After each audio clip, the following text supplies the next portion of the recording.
The Russia-Ukraine war has continued for close to 3 years now. Ukraine's frontline defenses are in danger of crumbling, and amidst the war weariness, President Volodymyr Zelensky's popularity is fading. According to a recent poll, most voters would prefer that he does not seek another term. The poll by Social Monitoring Center surveyed nearly about 1,200 Ukrainians, and that found that as few as 16% of the Ukrainians would vote for him to be re-elected. The poll has also revealed about 60% would prefer that Zelensky should not even stand for re-election. Top of the poll with 27% of the support was Volodymyr Zelensky, the former commander-in-chief of the Ukrainian armed forces, who had served as the ambassador of Britain since July. Zelensky was dismissed by Zelensky in February after a rumored disagreement over the handling of the war. And the poll shows that he is Ukraine's most trusted figure at the moment. Although he has not openly declared any political ambitions, his appointment to a diplomatic post in London was seen by many analysts as an attempt by Zelensky to try and sideline him. But it remains unclear when Ukrainians will be able to choose their next president.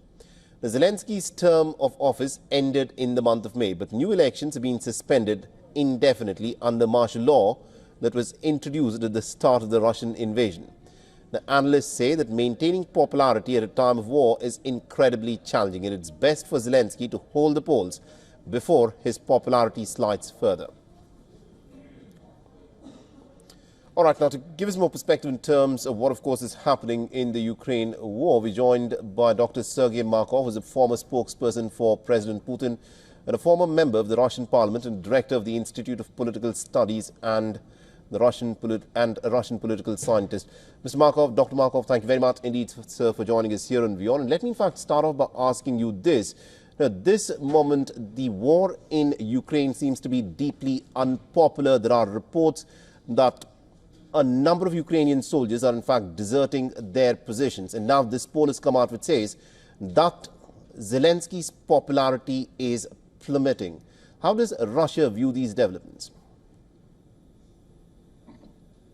Of course, Russia sees that positively, that this war becoming less and less popular in Ukraine.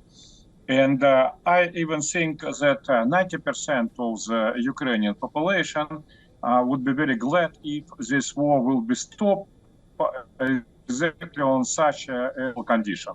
On the front, to frozen on the front line, and Donbass is becoming part of the territory, because everybody in Ukraine knows that Donbass is 90% Russian region. I would say that in Russia, we think that this opinion of the Ukrainian citizens has no sense, because we strongly believe that in Ukraine there are no democracy, and these opinions cannot not be taken in account by clear dictatorship regime. Also, it's even not Ukrainian dictatorship regime. Right. It's American dictatorship regime. The dictator of Ukraine, not Zelensky, but Central Intelligence Agency of the United States of America. So they absolutely don't care about what their proxy, or to say more clearly, Ukrainian slaves is thinking about. We know that they're taken from the streets, and there are thousands of videos when people don't want to go to the war, but they are grabbed and sent to the war by Ukrainian dictatorship regime. Right. Now, Dr. Markov, you've been a former parliamentarian in Russia's Duma. So the question that I want to ask you is this. Zelensky has, in one of his interviews suggested that there could be a possibility that Ukraine could cede the territories that Russia currently holds, for a part of a peace deal agreement, but it would want Ukraine to be under the security umbrella of the NATO military alliance. Do you think this suggestion that Russia can keep the territories that it has acquired for the time being, for which later negotiations can be held, but Ukraine can enter into the NATO military alliance, would that be acceptable to Moscow? It's absolutely not acceptable for not for the Moscow, but for the whole Russia, because we already had such kind of Minsk I agreement, just freezing the fighting, and Minsk II agreement, and all of them have been violated by a Ukrainian regime. No reason for Russia to repeat the same mistake which already have been done twice. Also, Vladimir Putin clearly says that for the normal peace, we should take out the real reason of this war.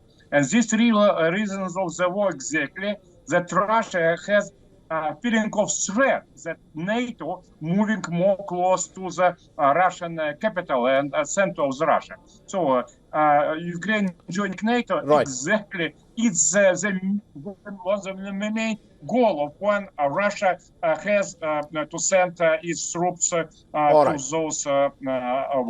You know, I think you've made the point very clear that you will not accept Ukraine to be a part of the NATO military alliance. Let's, hypothetically speaking, look at another scenario which is also being talked about. If Ukraine decides to, for the time being, become a neutral nation, would Russia be willing to return the territory that it has captured in the war so far? I think this plan, which is suggested by Donald Trump, which means that freezing of this war on the front line and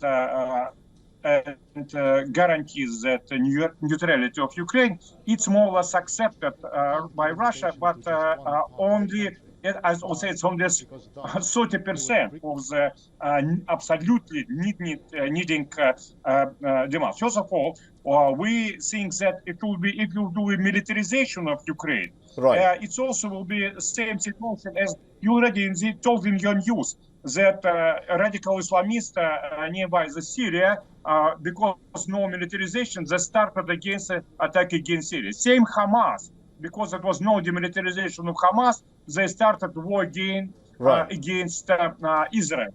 Same absolutely will be here. So demilitarization of Ukraine is strongly demanded. And another, of course, stopping terroristic character of the Ukrainian regime. Because if you will have government led by terroristic methods, sometime if you're a peaceful neighbor, you will have problems with such a terroristic government. So stop terror in Ukraine against Russian language, engage terror against Orthodox Church, terror against civilians who have relatives in Russia, and there are millions of them. Each one is the main Russian demands. All right, we are completely out of time, but I think you've made your point there in terms of how Russia, of course, like to approach these peace negotiations whenever they happen. Thank you very much indeed, Dr. Sergei Markov, for joining us with that perspective there. For all the latest news, download the WION app and subscribe to our YouTube channel.